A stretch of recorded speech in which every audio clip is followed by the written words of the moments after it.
Qatari Prime Minister has said that talks over a ceasefire in Gaza have reached a stalemate due to Israel's operation in the southern border city of Rafah. Israeli operations in Rafah, which started this month, have closed a main crossing point for aid from the border with Egypt, a move humanitarian groups say has worsened the already dire situation in the region.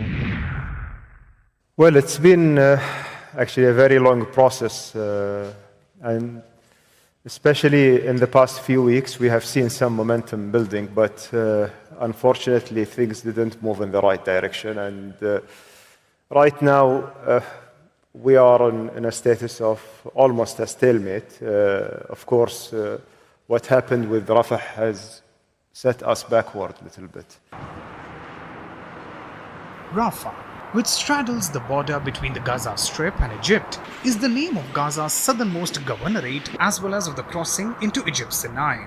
Since the October 7 attack, approximately 1.4 million Palestinians have been pushed into Rafah in search of safety. People are in dense clusters in the limited space, not filled with debris or being bombed by Israel. Conditions are dire with severe shortages. Earlier this month, Hamas approved a proposal for a ceasefire which was put forward by mediators Qatar and Egypt, but Israel stated that the proposal fell short of its demands and will continue forward with the assault on Rafah. The United States has discouraged Israel from going ahead with the attack by threatening to pause military assistance. With regard to Gaza,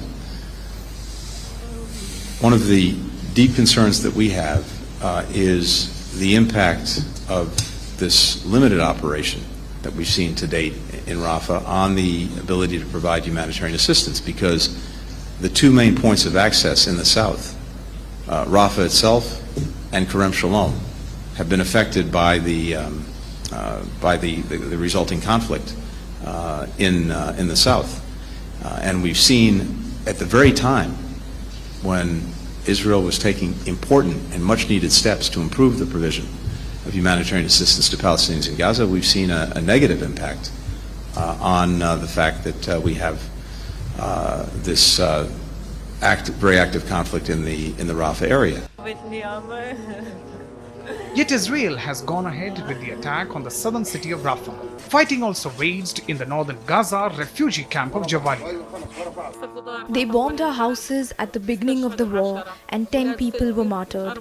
4 of them were the children of my brother-in-law and 5 of them were my children, wives of my sons and my grandchildren. Today my son and husband were also killed.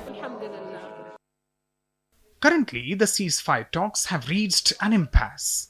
Ismail Hania blamed Israel for the current ceasefire negotiation deadlock, saying their amendments on the proposal introduced by mediators led the negotiation into a stalemate.